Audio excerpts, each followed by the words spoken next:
Howdy y'all, Texas Gardener here. I've already seen several flocks of geese flying back up north. Traditionally, I've always potted up my seedlings in the greenhouse on Valentine's Day. But last year, spring came awful early, so I'm going to try to get an early start this year. I planted up my seedlings on the last week of January.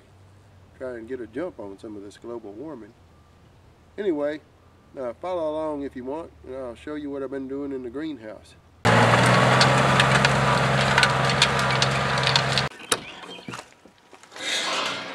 Thermometer is above,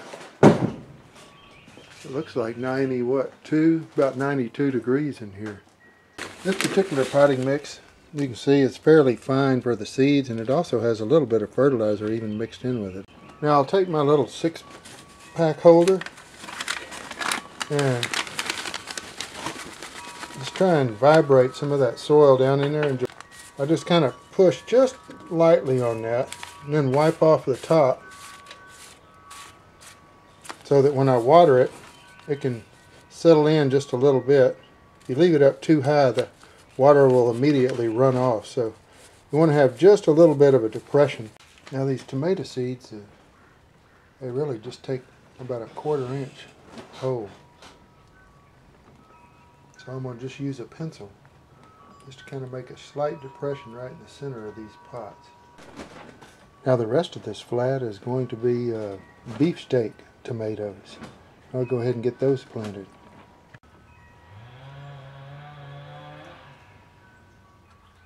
Came out just about right.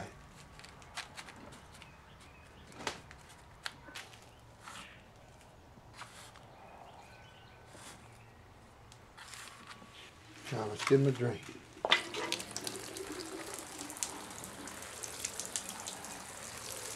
I planted basil, oregano, catnip. Cilantro has fairly large seeds, so they can go a 1/4 inch, but these other ones just barely need to go beneath the surface. I think some seeds, especially the smaller ones, they need some sunlight to actually germinate, so you just want to have just a tiny little bit of soil on top of them. Water them from the top, you may wash them out, because they're just barely underneath the surface at all.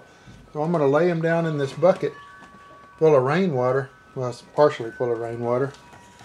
And then I'm going to just kind of watch it. And it'll start sinking.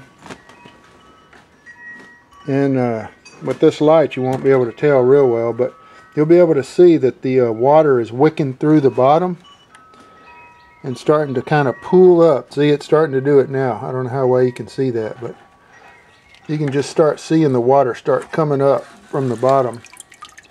So you know it's saturated at that point. And then I'll check these every day and make sure that they're staying moist. Well, I came out on the 5th day and this is what I found. I guess the temperature's been warm enough in here to get them to germinate. It also looks like some of the cherry tomatoes are starting to come up. Even the beefsteak tomatoes are coming up. Well, I guess it's official. The 2013 spring garden is underway. Adios and vaya con Dios.